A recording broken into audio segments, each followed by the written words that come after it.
इसको कोई विरोध नहीं किया। ऐसे ही अपने हजार करोड़ से नमस्कार जी। सर यहाँ पे इतना भीड़ मतलब जो आई है किस लिए आई है? सर यहाँ पर जो भीड़ आई है, यहाँ पर संत रामपाल जी महाराज जी का सत्संग सुनाया जाता है। इसमें जो ज्ञान बताया जाता है वो शास्त्र अनुकूल ज्ञान बताया जाता है, जो बाकी धर्म गुरुओं नहीं बताते हैं। यहाँ पर बढ़िया से बैठने के लिए, रहने के लिए और अच्छी तरह से सुविधा मिलता है। हम सब सत्संग सुनने के लिए यहाँ पर आए हैं संत रामपाल जी महाराज का। अच्छा, इस सत्संग को मतलब करने से जो संत रामपाल जी महाराज सत्संग यहाँ पे करते हैं, मतलब जो भी सत्संग में बच्चे बुजुर्ग जो भी आ रहे हैं सभी सुन रहे हैं, तो ऐसा क्या बताया जा रहा है उनमें जो सभी इतना आराम से सुनते हैं, जो कि कोई 1 घंटा नहीं बैठना चाहता कहीं पे। बच्चे गेम छोड़कर कहीं जाना नहीं चाहते, खेल कूद में लगे रहते हैं, लेकिन बच्चे भी बैठ रहे हैं। तो ऐसा क्या बताया जा रहा है सत्संग में? जी, गुरु जी का ज्ञान जो है शास्त्र अनुसार ज्ञान बताया जा रहा है। इसमें जो गेम वगैरह खेलते हैं, इसमें फालतू का हम सब टाइम व्यस्त करते हैं।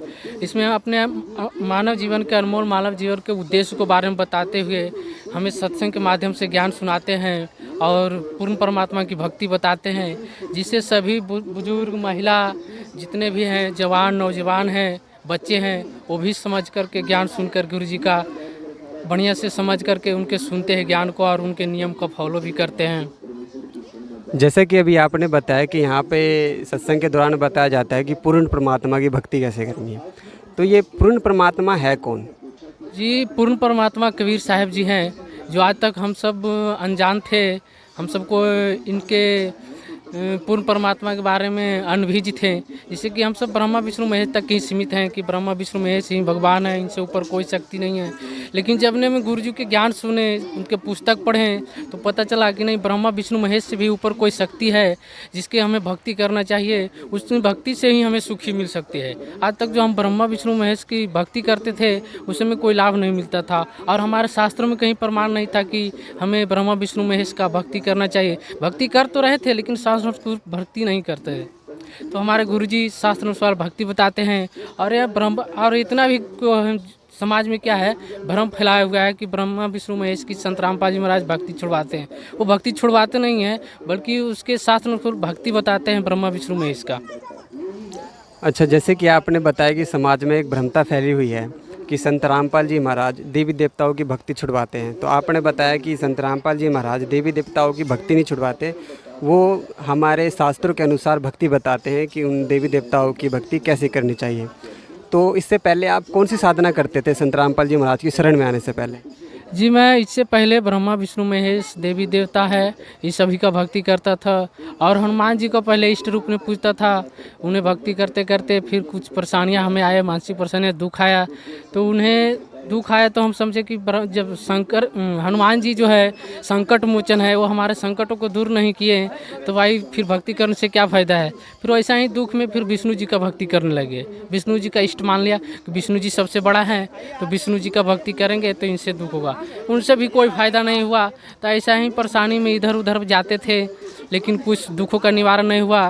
तो कुछ उपरांत समय बाद गुरु जी का किसी तरह से हमें पुस्तक मिला, ज्ञान गंगा जी ने गिरा, तो पुस्तक के माध्यम से पढ़ें तो हमें ज्ञान हुआ, वो परेशानियां भी दूर हुआ और सद्भक्ति मिला। परमात्मा के से अनमोल ज्ञान मिला, आध्यात्मिक ज्ञान मिला। और इस मानव जीवन का मूल उद्देश्य को बारे में समझाए कि मनुष्य के अवसर का जो है, मनुष्य के मूल अवसर जो होता है मोक्ष का अवसर होता है। इसे मोक्ष के अवसर को मानव जीवन में प्राप्त करके ही जो प्राणी है गवाते रहता है। गीता में यह भी बताएगा कि अर्जुन, ये मानव शरीर जो है प्राणी का मोक्ष प्राप्त करने के लिए मूल उद्देश्य है, लेकिन ये प्राणी अज्ञानता में क्या करता है, मोक्ष के अवसर को गवाते रहता है। तो संत रामपाल जी महाराज ने हमें पूर्ण परमात्मा की भक्ति बता करके मोक्ष की रास्ता दिखा है। सर जी, क्या नाम हुआ आपका? हमारा नाम रोशन दास है, मैं बिहार का दरभंगा जिला। तो उससे पहले आप कौन सी भक्ति साधना करते थे? सर, मैं सरस्वती जी का भक्ति करते थे और शिव शंकर जी का भक्ति करते थे और हनुमान जी का भक्ति करते थे, और यही देवी देवता पे विश्वास रखते थे पहले। अच्छा, जैसे कि आपने बताया कि सरस्वती की पूजा करते थे, अन्य जो भी हिंदू धर्म में प्रचलित है देवी देवताओं की भक्ति करते थे, तो इन भक्ति साधना करते हुए भी आपको क्या लाभ हुए? सर, लाभ तो कुछ नहीं हुआ, बट हानि बहुत ज़्यादा हुआ।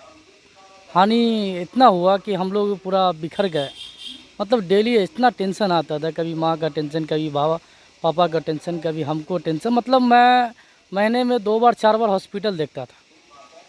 कभी मानसिक मत जैसे लगता था कि दिमाग के अंदर कुछ बैठा हुआ है। जब मैं नाम दीक्षा लिया और नाम दीक्षा लेके और जो मैं 2 दिन के बाद भक्ति जो शुरू किए, तब लगा कि दिमाग के अंदर से कुछ निकला, ऐसा भागा निकला कि उसके बाद जो हमारे अंदर दिमाग में और मन में जो संतुष्टि हुआ, वैसा अभी तक चल रहा है। और सर जी, जैसे आप देवी देवताओं की भक्ति करते थे, उससे आपको कोई लाभ नहीं हुआ? जो भी भक्ति आप करते थे, जिन भी देवी देवताओं की करते थे, कोई लाभ नहीं हुआ। और आपने बताया कि संत रामपाल जी महाराज से नाम दीक्षा लेते ही आपका दिमाग पे जो भारी भरकम सा लगता था वो हल्का हो गया। तो आपको संत रामपाल जी महाराज के बारे में कैसे पता चला? जी, मैं जब तमिलनाडु में थे मतलब ओनर के साथ, तो हमको काम धंधा था नहीं, मोबाइल तो दिन रात छेड़ते थे। तो यही देखते देखते गुरु जी का जो सत्संग आया, एक मुस्लिम भगत जी है, वो भगत जी कुरान शरीफ के बारे में बोल रहे थे, तो हमको भी मालूम है। और वो कलमा के बारे में बोल रहे थे कि अव्वल कलमा तैयबा ला इलाहा इल्लल्लाह मोहम्मद रसूलुल्लाह, अल्लाह के सिवा आखिरी मोहम्मद सल्लल्लाहु अलैहि वसल्लम अल्लाह के रसूल है। तो इनके बारे में जो बता रहे थे, तो उसमें हम भी पढ़े थे कलमा, हम भी हिंदू है। और कलमा जो पढ़े थे ना, तो उसका मानी निकाल के बोल रहे थे कि इसका मतलब ये होता है, इसका मतलब ये होता है। तब जाके हम भी समझे कि हाँ, ये तो बात सही है। तब जाके मैं थोड़ा उनका सत्संग सुना। तब वो जाके मैं संत रामपाल जी महाराज का, तो पहला दिन था, पापी आत्मा थे हम लोग कि हमको समझ में नहीं आ रहा था क्या बोलना है। और देखिए 3 दिन तक गुरु जी का नाम मुंह पे नहीं आया। इतना पापी आत्मा हम थे कि 3 दिन तक संत रामपाल जी महाराज का नाम ही मुंह पर नहीं आया। उसके बाद जो मैं सत्संग सुनना शुरू किया, 3 दिन 4 दिन लगा, तब जाके हमको व्हाट्सएप पे और फेसबुक पे जो शेयर करते थे, तो हमको आदमी लोग बोल रहा था वहाँ का कि तू अब पागल हो गया है। तो फिर जाके मैं ऐसा उमंग बना कि मैं तमिलनाडु से 10 दिन के अंदर वहाँ से चला आया घर पे। तो बोध दिवस में 2022 17 फरवरी को, जिस दिन गुरुजी का बोध दिवस था, उस दिन आके दरभंगा नामदम सेंटर पे अपना मैं गुरुजी से नाम दीक्षा लिया। अच्छा सर जी, जैसे कि आपने दरभंगा आकर के नाम दीक्षा लिया, तो ना संत रामपाल जी महाराज से नाम दीक्षा लेने के बाद आपको क्या लाभ मिले? सर जी, गुरु जी से नाम दीक्षा लेने के बाद हमको लाभ इतना हुआ कि हम क्या बताएं। पहला बात तो हमको जो गठिया बोलते हैं यहाँ पे, जो कितना बार डॉक्टर के पास जाते थे, और डॉक्टर के पास जाने के बाद जो लेडी डॉक्टर सब होती थी, हमको मतलब इतना बेइज्जती होता था वहाँ पे कि मत पूछिए। और जो मैं वहाँ पे जाने के बाद 3 दिन 4 दिन जो वहाँ पे रहते थे, और हमको जो बार बार खोल के देखा जाता था ये सब कि क्या दिक्कत है। लेकिन ये नस है ना यहाँ पे, वो महीने में 3-4 बार हमको चेक करता था। डॉक्टर बोलता था कि ऑपरेशन करना, ऑपरेशन करना। अब बहुत दर्द होता है इसके दर्द से। और एक मानसिक प्रॉब्लम था हमको, जो मानसिक प्रॉब्लम ऐसा था कि मतलब थोड़ा भी कहीं घूमे गए तो सर दर्द दुखने लगता था। कोई बोलता था ना कुछ बात, तो तुरंत गुस्सा आता था और झगड़ा कर लेते थे किसी बात पे। और दारू शराब पीते थे तो 2 मिनट सही रहता था, फिर वही प्रॉब्लम, वही दिक्कत। ऐसे ही होते होते जब सत्संग सुने और गुरुजी से नाम दीक्षा लेके हम भक्ति जो प्राप्त किए, उसके बाद हमको जो सुकून मिला है, ये ज़िंदगी में कभी नहीं, जब से मैं पैदा हुआ तब से कभी नहीं सुकून मिला। और गांव के साइड में एक पुल है, पुल के नीचे रोड जा रही है। अब वो रोड पे पानी था, और जो जा रहे थे ना, तो क्या किया, टेम्पू पलट गया। टेम्पू पलटने के बाद उस टेम्पू के नीचे मेरा मम्मी, उसके बाद मेरा बेटी, उसके ऊपर टेम्पू। अब बताइए, परमात्मा का ऐसा लीला हुआ कि वो पानी में भी नहीं भीजा, और कोई चोट भी नहीं लगा, और कुछ प्रॉब्लम, थोड़ा भी दिक्कत नहीं हुआ। ऐसा परमात्मा चमत्कार किया है। कुछ दिन पहले हमारे जो भक्तमती है, उनको जब चार्जर में चार्ज पिन लगाने गए, तो चार्ज पिन में करंट आ गया। और करंट जो आ गया, तो मतलब करंट जो डाला ना अंदर, तो वहाँ से फेंका के मतलब 10 डेग आगे फेंका गया। और देखिए परमात्मा की लीला कि उनको कुछ नहीं हुआ। तो मालिक का ये सब तो परमात्मा ही है, सब चमत्कार है परमात्मा का। अच्छा, जैसा कि अभी आपने बताया कि आपको अनेकों लाभ हुआ, करंट से बचाया मालिक ने, जैसा कि आपने बताया, तो जो भी दर्शक आपको देख रहे हैं वो ये सोच के हैरान होंगे कि ये जो चमत्कार है, पहले आप जो भक्ति साधना करते थे उससे नहीं हुआ, तो संत रामपाल जी महाराज ने ऐसी कौन सी भक्ति साधना दे दी आपको कि केवल चमत्कार ही चमत्कार होने लगे और आपका ये जो दिक्कत था, गठिया प्रॉब्लम था जो पेट में, वो भी ठीक हो गया? कौन सी साधना बताते हैं जी? संत रामपाल जी महाराज तो ऐसा ज्ञान बता रहे हैं और ऐसा संविधान बता रहे हैं कि जैसे कि हमारे जो हिंदू सदग्रंथ में जो गीता, वेद, पुराण और जितना भी शास्त्र है सबको खोल कर परमात्मा बता रहे हैं कि देखो भाई, हमारा जो भक्ति विधि है वो शास्त्र के प्रमाण ही भक्ति करो, और शास्त्र के प्रमाण भक्ति करने से आपको हर चीज़ सुख और लाभ और मोक्ष भी मिलेगा। समझ गए भगत जी? अच्छा, संत रामपाल जी महाराज आपका कहना है कि शास्त्रों के अनुसार भक्ति बताते हैं, ठीक है। तो मतलब और जैसे कि जगतों में और जनता ये कहती है कि संत रामपाल जी महाराज जो हैं वो देवी देवताओं की भक्ति छुड़वाते हैं, तो फिर वो शास्त्रों के साथ कैसे हमें मतलब आपको जो है भक्ति साधना बताते हैं? क्या वो देवी देवताओं को छुड़वाते हैं? नहीं नहीं, ये सब झूठ बात है। देवी देवता को छुड़वाते नहीं। हमारे परमात्मा बोलते हैं कि तेने देवा हृदय बसे ब्रह्मा विष्णु महेश, और प्रथम इनकी बंदगी फिर सुन सतगुरु उपदेश। जो हम पहले जो भक्ति करते हैं, मतलब नाम जप करते हैं, वो यही तीनों देवता का है। उसके बाद हम अपना सतगुरु का उपदेश लेते हैं यहाँ पे आके। ऐसा नहीं है, भरम आते हैं लोग और ये झूठ बात है। हमारे जो परमात्मा बोलते हैं कि पहले ये 5 देवता है, इनको पहले भक्ति करते हैं, उसके बाद हम सतगुरु का उपदेश सुनते हैं। जो प्रमाणित है हमारे शास्त्र में, जो लिखा गया है वही प्रमाणित है हमारे सतग्रंथ में। अच्छा, जो दर्शक आज आपको देख रहे हैं उनको क्या संदेश देना चाहेंगे? हम तो संदेश नहीं दे सकते हैं, वो तो परमात्मा देंगे संदेश।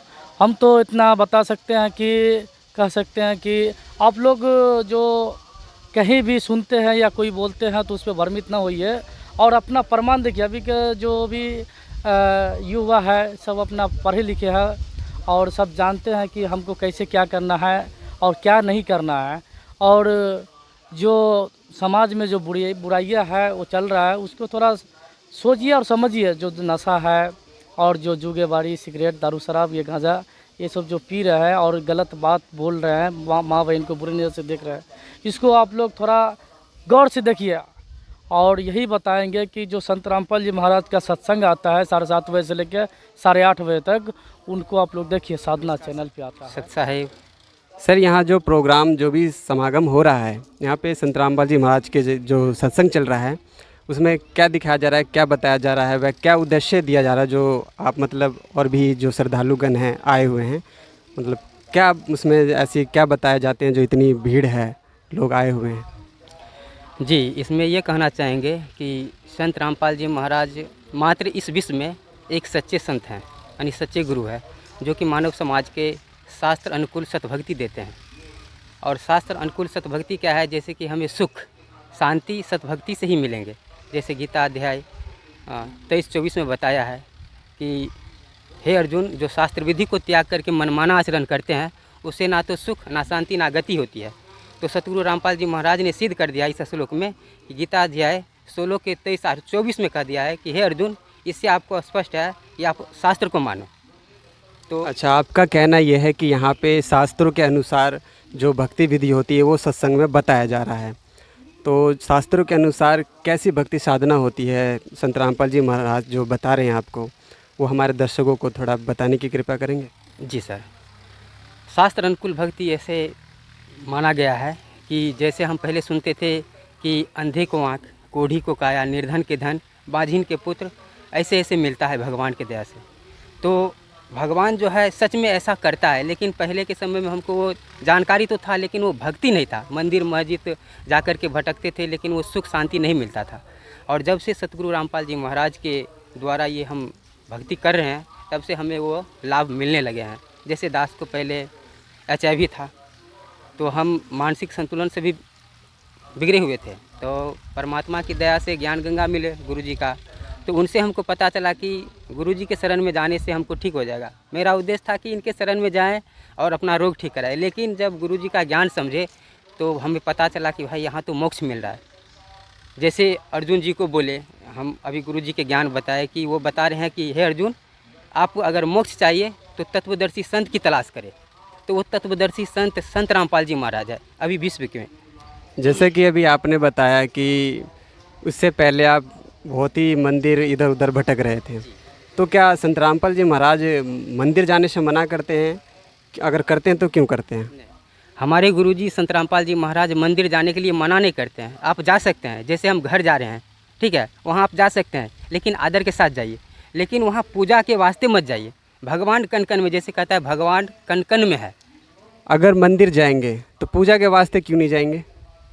जैसे अब हम भगवान को ढूंढते हैं सर, कि भगवान कन कन में है, लेकिन आप मान के चलिए कोई डॉक्टर है, गुरुजी हमारे ज्ञान में क्या कहते हैं उसको समझना है। जैसे डॉक्टर है, वो दवाई देते हैं जीता जागता, और उससे अब वो मर गया, अब उसका स्टेचू बना दे और कहे डॉक्टर साहब हमें दवाई दीजिए बुखार लगाए, तो वो पुतला कभी देगा? नहीं देगा सर। इसलिए मंदिर में वो भगवान का स्वरूप है, वो भगवान लाभ नहीं दे सकती है। तो संत रामपाल जी महाराज वो मंत्र दे रहे हैं। जैसे हम कुत्ता को कहेंगे कुत्ता कुत्ता, वो सुनेगा नहीं। भैंस को कहेंगे भैंस भैंस, वो सुनेगा नहीं।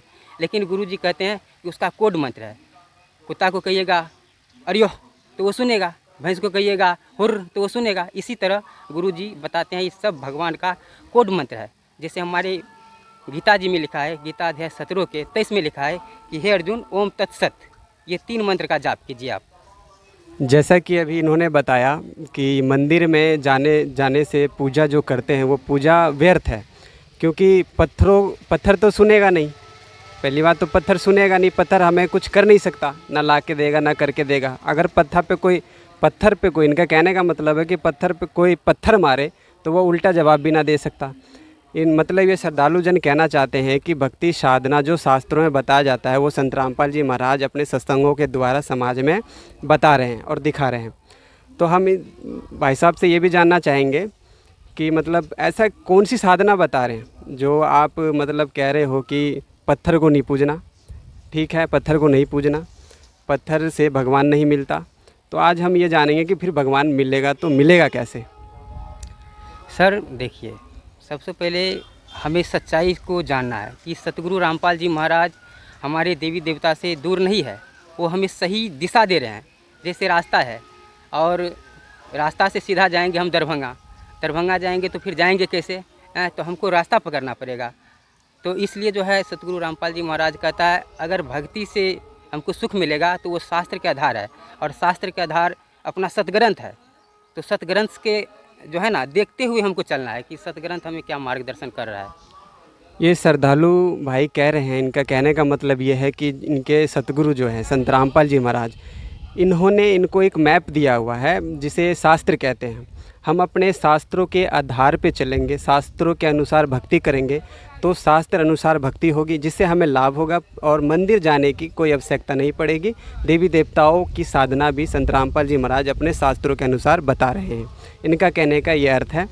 तो हम ये कहना चाहते हैं इस भाई साहब के तरफ से कि हमें भी ये बताना चाह रहे हैं कि अपने शास्त्रों को देखो, ना कि मंदिर में जाओ माथा टेको, वहाँ जाने से कोई लाभ नहीं है। इनके कहने का मतलब ये है लाभ आपको तभी मिलेगा जब आप शास्त्रों के अनुसार भक्ति करेंगे और सतगुरु की तलाश करेंगे। जैसा कि हमारे गीता में बताया गया है कि तत्वदर्शी संत की खोज करनी चाहिए।